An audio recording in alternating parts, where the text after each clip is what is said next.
Hello everyone, હું છું જય ફુલેત્રા અને આજના વિડીયો લેક્ચરમાં આપણો ટોપિક છે યુઝર ડિફાઇન ફંક્શન. બરાબર, આની પહેલાંના વિડીયો લેક્ચર્સની અંદર આપણે જોયું કે ભાઈ ફંક્શનનું બેઝિક્સ એટલે શું થાય. પછી એની અંદર there are two types of functions. First one is the built in function, second one is the user defined function, and then after we have discussed about string built in function and maths built in functions.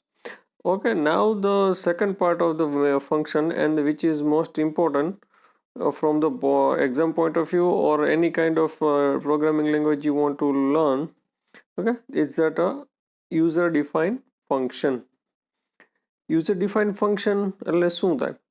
તો કે ભાઈ, in order to make a program using user defined function we have to understand following three parts of the function. બરાબર, હવે આપણે જો user define ફંક્શનનો programme બનાવવો હોય તો આપણે આ ફંક્શનના ત્રણ પાર્ટ્સને સમજવા જરૂરી છે. પહેલાં તમને હું એ કહી દઉં કે યુઝર ડિફાઇન ફંક્શન એટલે શું થાય, તમને રિમાઇન્ડ કરાવી દઉં. આમ તો આપણે વાત થઈ ગઈ છે પહેલાંના વિડીયો લેક્ચર્સની અંદર કે યુઝર ડિફાઇન ફંક્શન એટલે કે એવું ફંક્શન કે જે તમારે જે સ્પેસિફિક ટાસ્ક પરફોર્મ કરાવડાવવો હોય પ્રોગ્રામની મદદથી, એના માટે તમે જે કાંઈ ફંક્શન બનાવો એને કહેવાય યુઝર ડિફાઇન ફંક્શન. અને બિલ્ટ ઇન ફંક્શન એટલે કે જે પહેલેથી બનેલા છે ને આપણે ડાયરેક્ટલી જેનો યુઝ જ કરવાનો છે. ને આપણે તમને યાદ હોય તો એક્ઝામ્પલ આપ્યું હતું પ્રિન્ટએફ અને સ્કેનએફ, કે જે પહેલેથી કઈ ફાઇલની અંદર, તો કે સ્ટુડિયો stdio.h વાળી હેડર ફાઇલની અંદર પહેલેથી બનેલા છે. આપણે ડાયરેક્ટલી એનો યુઝ કરવો હોય તો શું કરવું પડે, તો કે ડાયરેક્ટલી પ્રિન્ટએફ લખી દઈએ અને બ્રેકેટની અંદર કંઈક સ્ટેટમેન્ટ લખી દઈએ એટલે એ એક્ઝિક્યુટ થઈ જાય. એવી જ રીતે તમને કીધું હતું કે સ્ટ્રિંગના અને મેથ્સના બિલ્ટ ઇન ફંક્શન હતા કે જે string.h અને math.h વાળી હેડર ફાઇલમાં હતા.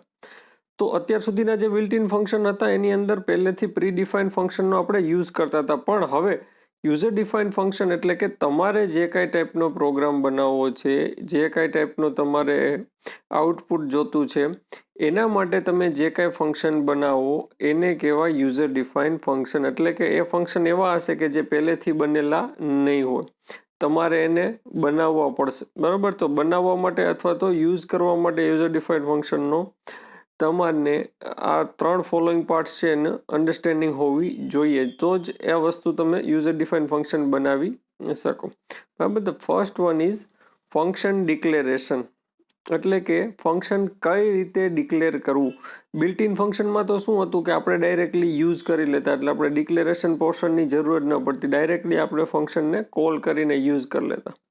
એટલે ફંક્શન ડિક્લેરેશન સમજવું પડશે. Okay, number 2, function definition. Function definition પણ આપણે બિલ્ટ ઇનની અંદર યુઝ નથી કર્યો, ડાયરેક્ટલી આપણે કોલ જ કર્યો છે. તો ફંક્શન ડેફિનેશન કઈ રીતે લખાય, એની સિન્ટેક્સ શું હોય, કઈ રીતે એની અંદર બીજા સ્ટેટમેન્ટ્સ લખવામાં આવે, આ બધું શીખ્યા પછી જ તમે યુઝર ડિફાઇન ફંક્શન આગળ યુઝ કરી શકો. બરાબર, અને થર્ડ વન કે જે તમે શીખી ગયા છો અથવા તો તમે જોયેલું છે ફંક્શન બિલ્ટ ઇન ફંક્શનની અંદર, ફંક્શન કોલ. બરાબર, કે ફંક્શનને કોલ કઈ રીતે કરવો એ શીખવાનું. યુઝર ડિફાઇન ફંક્શનને કઈ રીતે કોલ થાય કે બિલ્ટ ઇન ફંક્શન બધા કોલ કઈ રીતે થાય, સેમ જ થાય. જે તમને થોડો ઘણો આઈડિયા છે, આપણે પાછું વ્યવસ્થિત એનું રિવિઝન કરશું. ઓકે, તો આ ત્રણ વસ્તુનું ધ્યાન રાખવું જરૂરી છે. એમાંથી ફર્સ્ટ વનને હવે આપણે ડિટેલમાં જોઈએ. In brief we will discuss about function declaration. Function declaration એટલે શું થાય, તો કે in C language V must have to declare a function before it is cold. ફંક્શનનો ઓપરેશન કઈ રીતે પરફોર્મ થાય એ આપણે વિડીયો લેક્ચર્સની અંદર જોયું ત્યારે એક ટોપિક આવ્યો હતો કે ભાઈ ફંક્શનના ઓપરેશન, ફંક્શનનો કોલ થાય ત્યારે કઈ રીતે એક્ઝિક્યુશન થાય એનું. તો એમાં ફર્સ્ટ પોઈન્ટ હતો કે compiler will check function is declared or not. ખબર, તો સી લેંગ્વેજમાં શું છે, તો કે ભાઈ we must have to declare a function before it is called. એટલે ત્યારે પણ એ સ્ટેપ હતો, એટલે એ સ્ટેપ એના લીધે થાય તો કે તમારે ફંક્શન પહેલાં ડિક્લેર કરવું પડે, પછી જ તમે એને કોલ કરાવડાવી શકો. શા માટે, તો કે કોલ કરો એટલે કમ્પાઇલર પહેલાં ડિક્લેરેશન પોર્શનમાં ગોતે કે ભાઈ ફંક્શન ડિક્લેર કરેલું છે કે નહીં. બરાબર, the function can be declared either inside the main function or outside all the function. તમે ફંક્શન ડિક્લેરેશન કોઈ પણ જગ્યાએ કરી શકો, મેઇન ફંક્શનની અંદર પણ અને મેઇન ફંક્શનની બહાર પણ. બરાબર છે. એની સિન્ટેક્સ, તો એની સિન્ટેક્સની અંદર રિટર્ન ટાઈપ એટલે શું થાય, તો કે રિટર્ન ટાઈપ એટલે કે એમ તો તમારે ત્યાં શું લખવાનું થાય, ડેટા ટાઈપ જ લખવાની થાય. બરાબર. પછી તો કે રિટર્ન ટાઈપ શું ઇન્ડિકેટ કરે, તો કે ભાઈ તમે જે ડેટા ટાઈપ અહીંયા લખશો એ ટાઈપની વેલ્યુ આ ફંક્શન રિટર્ન કરતો હોવો જોઈએ. શા માટે, તો કે જેવી રીતે આપણે વેરિયેબલમાં પણ લખતા ઇન્ટીજર એ ને ફ્લોટ બી ને કે ભાઈ કઈ ટાઈપની વેલ્યુ સ્ટોર કરે છે આપણે ઇન્ડિકેટ કરતા, તો આમાં પણ ફંક્શન કઈ ટાઈપની વેલ્યુ રિટર્ન કરશે એ તમારે સ્પેસિફિક કહેવું પડે. બરાબર. એટલે ત્યાં રિટર્ન ટાઈપમાં શું લખવાનું થશે, ડેટા ટાઈપ. ફંક્શનનું નામ એ તમે તમારી ઈચ્છા મુજબ કોઈ પણ રાખી શકો, બસ ખાલી વેરિયેબલના રૂલ્સ જે લાગુ પડે છે આઈડેન્ટિફાયરના એ તમારે ફોલો કરવાના રહે. ઓકે. પછી છે પેરામીટર્સ, બ્રેકેટમાં જે આપેલા છે એને આપણે કહીએ પેરામીટર્સ, આર્ગ્યુમેન્ટ્સ પણ કહેવામાં આવે એને. તો એમાં પણ તમારે કહેવું પડશે કે ભાઈ ડેટા ટાઈપ અને પેરામીટરનું નામ એટલે કે વેરિયેબલનું નામ, બીજી ડેટા ટાઈપ, બીજા પેરામીટરનું નામ, એવી રીતે તમારે જેટલા પેરામીટર્સને ડેટા ટાઈપ આપી હોય એ બધાના ડેટા ટાઈપ અને એનું નામ લખતું જવાનું. બરાબર. એનું એક્ઝામ્પલ જોઈએ. એક્ઝામ્પલ ઇન્ટીજર એટલે કે રિટર્ન ટાઈપ એટલે કે ડેટા ટાઈપ, સમ એટલે કે ફંક્શનનું નામ. બરાબર. અને બ્રેકેટમાં ઇન્ટીજર, ડેટા ટાઈપ અને પેરામીટર 1 એટલે કે વેરિયેબલ 1 કહો તો પણ ચાલે, આર્ગ્યુમેન્ટ 1 કહો તો પણ ચાલે, એ કોમા કરી અને ઇન્ટીજર બી એટલે કે એની પણ ડેટા ટાઈપ ઇન્ટીજર જ છે. તો આ ફંક્શન છે ઇન્ટીજર ટાઈપની વેલ્યુ રિટર્ન કરશે ફંક્શન, અને એની અંદર જે આર્ગ્યુમેન્ટ પાસ કરી છે એ બંને આપણે ઇન્ટીજર ડેટા ટાઈપ વાળી જ આપી છે. એટલે કે એની અંદર જે આર્ગ્યુમેન્ટ પાસ કરવાની થાય એ કેવી હોવી જોઈએ, એની ડેટા ટાઈપ ઇન્ટીજર જ હોવી જોઈએ. ઓકે.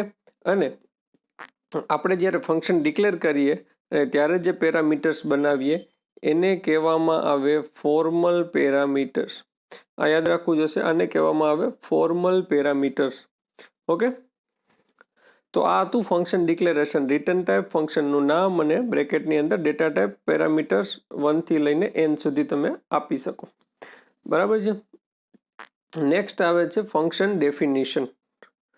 ફંક્શન ડેફિનેશન એટલે કે ફંક્શનને કઈ રીતે ડિફાઇન કરવું. Function definition contains the group of logically related statements that are used to perform specific task. તો તમને આ ડેફિનેશનમાં એવું જ લાગશે કે ભાઈ ફંક્શનની ડેફિનેશન છે, તો વાત એ જ છે, ટોપિકનું નામ પણ એવું જ છે, જો ફંક્શન ડેફિનેશન. પણ ફંક્શન બનાવીએ ત્યારે આ પોર્શનને કહેવામાં આવે ફંક્શન ડેફિનેશન, કે જેની અંદર શું હોય તો કે group of logically related statements that are used to perform specific task, કે જે મેઇન ટાસ્ક તમે પરફોર્મ કરવા માંગો છો એ બધા સ્ટેટમેન્ટ્સ કેની અંદર લખવામાં આવે, ફંક્શન ડેફિનેશનની અંદર. બરાબર. એની સિન્ટેક્સ શું થાય, તો કે રિટર્ન ટાઈપ, સેમ હતું એમ જ ઓલામાં ડિક્લેરેશન વાળામાં. પછી તો કે ફંક્શનનું નામ લખાઈ જાય. પછી ડેટા ટાઈપ, પેરામીટર 1, પેરામીટર 2, જેટલા તમે ડિક્લેરેશન વખતે પેરામીટર્સ આપ્યા હોય એટલા જ પેરામીટર્સ તમારે અહીંયા આપવાના રહે. બરાબર. નહીતર મિસમેચ થાય. તમને યાદ હોય તો ઓપરેશન વાળામાં બીજું હતું કે ભાઈ match the number of arguments, એટલે કે અહીંયા પણ તમારે જે પેરામીટર્સ તમે આપો છો એ કેવા હોવા જોઈએ, જે ડિક્લેરેશન વખતે આપ્યા હતા એ જ પેરામીટર્સ તમારે ડેફિનેશનમાં પણ આપવાના રહે. અને પછી કર્લી બ્રેકેટ ઓન કરી અને ફંક્શનની બોડી લખવાની રહે. ફંક્શનની બોડી અને બ્રેકેટ ઓવર. હવે ફંક્શનની બોડીમાં શું આવશે તો એ પણ આપણે જોઈએ. ફંક્શન બોડી કન્ટેન્સ, 3 વસ્તુ કન્ટેન કરે છે ફંક્શનની body. Declaration of local variables, statements to be executed, return statement if return type of the function is not void. એટલે પેલું જોઈએ ફંક્શન બોડી છે એની અંદર ફર્સ્ટ આવે ડિક્લેરેશન ઓફ લોકલ વેરિયેબલ. એટલે કે માનો કે તમે જે પેરામીટર્સમાં વેરિયેબલ બનાવ્યા હતા, હમણાં આપણે બનાવ્યા એ અને બી, હવે આ એ બી સિવાયના હજી કોઈ તમારે વેરિયેબલ્સ યુઝ કરવા હોય તો તમે નવા વેરિયેબલ અંદર ડિફાઇન કરી શકો ફંક્શનની અંદર. જેવી રીતે આપણે સીમાં કરીએ એવી જ રીતે ફંક્શનમાં પણ એમ જ લખવાનું રહે, ઇન્ટીજર એ બી સી. બરાબર. જે જોતો હોય એ તમે અંદર ડિફાઇન કરી શકો. અને ફંક્શનની અંદર ડિફાઇન થયેલો વેરિયેબલને કેવો કહેવાય, લોકલ વેરિયેબલ. શા માટે? તો કે ફંક્શનની અંદર જ વર્ક કરે. પછી તો કે સ્ટેટમેન્ટ્સ ટુ બી એક્ઝિક્યુટેડ, એટલે કે આ ડિક્લેરેશન ને આવું બધું કરવાનું હોય એ થઈ જાય પછી તમારે જે સ્ટેટમેન્ટ એક્ઝિક્યુટ કરાવડાવો એટલે કે જે ઓપરેશન પરફોર્મ કરાવડાવવો છે એના સ્ટેટમેન્ટ્સ લખવાના રહે, લોજિકલી રિલેટેડ સ્ટેટમેન્ટ્સ એના લખવાના રહે, બરાબર. તો જ તમારું ફંક્શન, તમે જે ટાસ્ક પરફોર્મ કરવા માંગો છો એ ટાસ્ક પરફોર્મ થાય. અધરવાઇઝ એ ટાસ્ક પરફોર્મ ના થાય, કારણ કે તમે લોજિકલી રિલેટેડ સ્ટેટમેન્ટ જ ના લખો તો તમારો સ્પેસિફિક ટાસ્ક પરફોર્મ કેમ થાય, બરાબર. એટલે સ્ટેટમેન્ટ્સ ટુ બી એક્ઝિક્યુટેડ. અને લાસ્ટમાં આવે રિટર્ન સ્ટેટમેન્ટ. લાસ્ટમાં આવે રિટર્ન સ્ટેટમેન્ટ.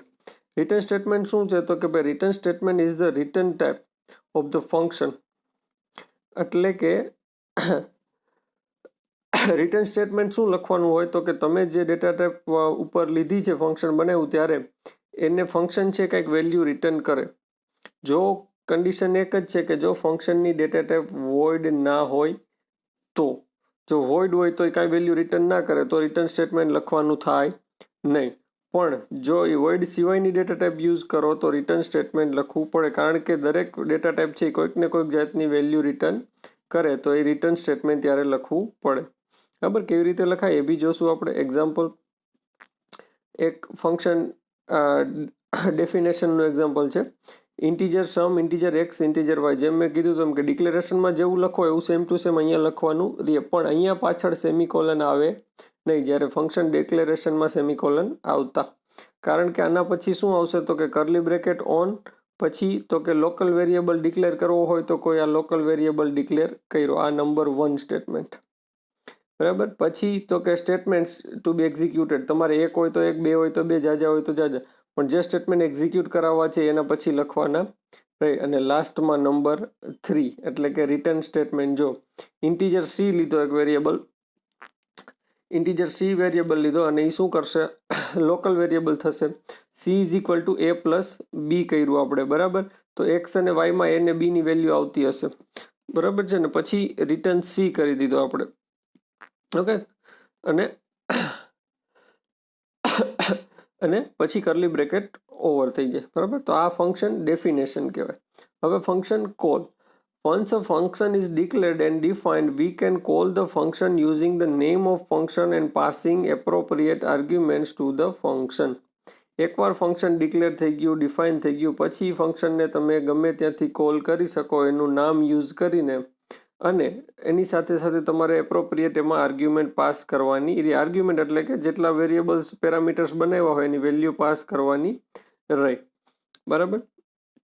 સિન્ટેક્સ જોઈએ કઈ રીતે થાય તો કે ફંક્શનનું નામ બ્રેકેટની અંદર વેલ્યુ 1, 2 એવી રીતે વેલ્યુ n સુધી જેટલા પેરામીટર લીધા હોય એટલી વેલ્યુ આપવી પડે. અને ફંક્શનનું નામ લખી અને વેલ્યુ આપીને લાસ્ટમાં સેમિકોલન કરી દો એટલે ફંક્શન કોલ થઈ જાય. ફંક્શન કોલ થાય ત્યારે યાદ રાખવાનું કે કર્સર છે અથવા તો જે એક્ઝિક્યુશન છે અહીંયાથી ડાયરેક્ટલી ફંક્શન કોલ થાય એટલે ક્યાં જતું રહીએ? જે તમે ફંક્શન ડિફાઇન કર્યું હોય ત્યાં જતું રહીએ, આખું એક્ઝિક્યુટ થાય અને પાછું રિટર્ન સ્ટેટમેન્ટ આવે ત્યારે પાછો કંટ્રોલ રિટર્ન ક્યાં આવે? તો કે જ્યાં તમે ફંક્શન કોલ કર્યું હતું ત્યાં, અને ત્યાંથી પાછું કામ આગળ સ્ટાર્ટ, કામ મતલબ કે એક્ઝિક્યુશન, બાકીના સ્ટેટમેન્ટ એક્ઝિક્યુટ પછી ત્યાંથી પાછા થાય, બરાબર. એક્ઝામ્પલ તો કે સમ, ફંક્શનનું નામ હતું સમ અને બ્રેકેટમાં વેલ્યુ આપી દીધી, બે પેરામીટર લીધા હતા એ અને બી, તો બે વેલ્યુ આપી દીધી 2 અને 4 અને આપણે ફંક્શન કોલ કર્યું કહેવાય. અને અહીંયા ફંક્શન કોલિંગ ટાઈમે તમે જે વેલ્યુ આપો, જે વેરિયેબલની વેલ્યુ આપો એને કહેવાય એકચ્યુઅલ પેરામીટર. અહીંયા તમે વેલ્યુ પણ આપી શકો ને અહીંયા તમે વેરિયેબલ પણ યુઝ કરી શકો, પણ એને શું કહેવાય? Actual parameter. જ્યારે ફંક્શન ડિક્લેરેશન વાળાને શું કહેવાય? ફોર્મલ પેરામીટર્સ, બરાબર. આ યાદ રાખવું જરૂરી છે. આનું એક્ઝામ્પલ જોઈએ ત્રણેય વસ્તુ ભેગી કરીને, ડિક્લેરેશન, ડેફિનેશન અને ફંક્શન કોલ, બરાબર. તો આપણો પ્રોગ્રામ લખ્યો છે એક, તો એની અંદર સ્ટાર્ટિંગમાં ઇન્ક્લુડ સ્ટુડિયો કોન્યો ડોટ એચ, બરાબર. પછી જે લખ્યું છે એ છે તમારું ફંક્શન ડિક્લેરેશન, બરાબર. ડિક્લેરેશન ઇન્ટીજર સમ, ઇન્ટીજર એક્સ, ઇન્ટીજર વાય, બરાબર. સમ નામનું ફંક્શન બનાવ્યું, ઇન્ટીજર એની રિટર્ન ટાઈપ છે, એની અંદર બે આર્ગ્યુમેન્ટ લીધી, બે પેરામીટર લીધા જેને કહેવાય ફોર્મલ પેરામીટર્સ. એની પણ ડેટા ટાઈપ ઇન્ટીજર, નામ એક્સ, ઇન્ટીજર અને વાય. બરાબર. પછી શું કર્યું તો કે વોઇડ મેઇન ફંક્શન લખ્યું. એની અંદર મેં 2 વેરિયેબલ લીધા, એ બી, અને એક ત્રીજું એક આન્સર નામનો વેરિયેબલ લીધો. પહેલાં શું એક્ઝિક્યુટ કરાવ્યું તો કે print F enter the value of A, એટલે સ્કેન એફમાં એની વેલ્યુ લીધી. Enter the value of B એટલે કે બીની અંદર વેલ્યુ લીધી. પછી શું કર્યું તો કે અહીંયા કર્યો ફંક્શનને આપણે કોલ. શું કર્યું આપણે? ફંક્શનને કોલ કર્યો. એટલે જેવું ફંક્શન કોલ થયું, કઈ રીતે કોલ થયું તો કે ફંક્શનનું નામ લખ્યું અને બ્રેકેટમાં એમાં 2 આર્ગ્યુમેન્ટ પાસ કરી. શા માટે તો કે 2 જ ડિક્લેર કરી હતી તો તમે 2 જ પાસ કરી શકો. એટલે જેવું કોલ કરે એટલે ક્યાં જતું રહે? ફંક્શન ડેફિનેશનમાં. જોવે ઇન્ટીજર સમ. બરાબર છે. હવે એની વેલ્યુ કેમાં કોપી થશે? એક્સમાં. બીની વેલ્યુ કોપી થશે વાયમાં. જે યુઝર પાસેથી તમે લીધી એ અને બીમાં વેલ્યુ એ કોપી થઈને કેમાં જશે? ફોર્મલ પેરામીટર જે એક્સ અને વાય છે એની અંદર. બરાબર. એમાં કોપી થશે. પછી તો કે અંદર એક વેરિયેબલ લીધો ઝેડ નામનો, અને ઝેડમાં આપણે શું કર્યું? Z is equal to x plus y એટલે કે સમ કરાવડાવ્યું. અને પછી ઝેડની જે વેલ્યુ મળી એને આપણે ક્યાં રિટર્ન કરી પાછી? તો કે અહીંયા જ્યાંથી કોલ થયું હતું ત્યાં જ, એટલે કે સમમાં. અને હવે આન્સર ઇઝ ઇક્વલ ટુ શું થઈ જાય? આમ જોવા જઈએ તો ઝેડની વેલ્યુ. બરાબર. એટલે ત્યાં શું આવશે? ઝેડની વેલ્યુ જે આવે એ અને આન્સરમાં સ્ટોર થશે, અને પછી આપણે આન્સરને પ્રિન્ટ કરાવડાવ્યું. ઓકે.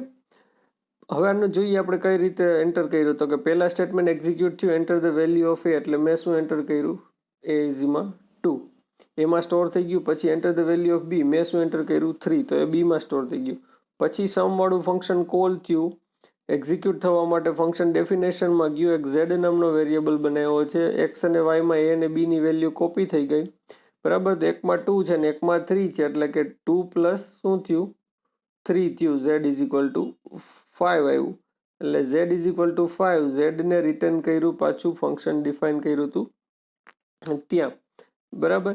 તો ઝેડને ત્યાં રિટર્ન કર્યું અને પછી તમે આન્સર પ્રિન્ટ કરાવો એટલે શું પ્રિન્ટ થાય? તો કે ઝેડની વેલ્યુ જે શું હતી તો કે 5. બરાબર. તો આ રીતે ફંક્શન વર્ક કરે.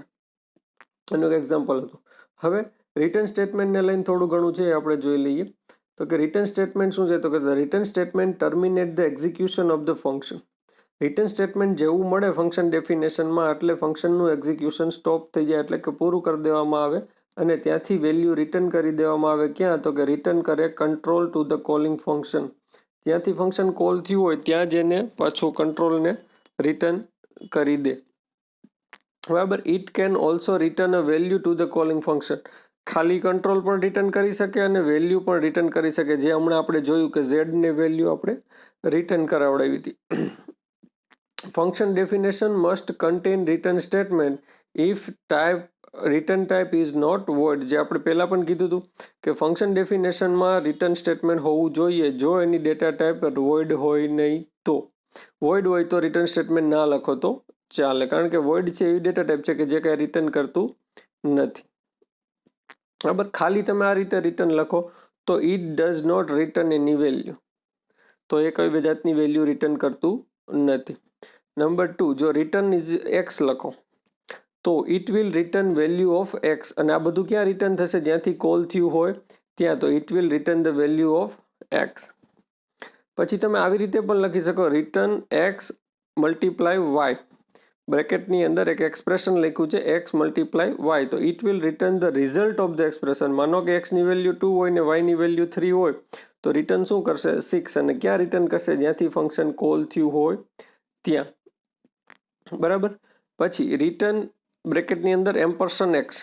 આવી રીતે લખો તો આ રિટર્ન કરે એક્સનું એડ્રેસ. તો it will return the an address of x. તો આ રીતે યુઝર ડિફાઇન ફંક્શનને પહેલાં આખું તમારે બનાવવું પડે. શા માટે? તો કે નામ જ યુઝર ડિફાઇન છે તો આપણે ફંક્શન ક્રિએટ કરવું પડે, પછી એને કોલ થાય. તો એ ક્રિએટ કરવા માટે ફંક્શન ડિક્લેરેશન, ફંક્શનની ડેફિનેશન, અને પછી તમે ફંક્શનને કોલ કરીને યુઝ કરી શકો.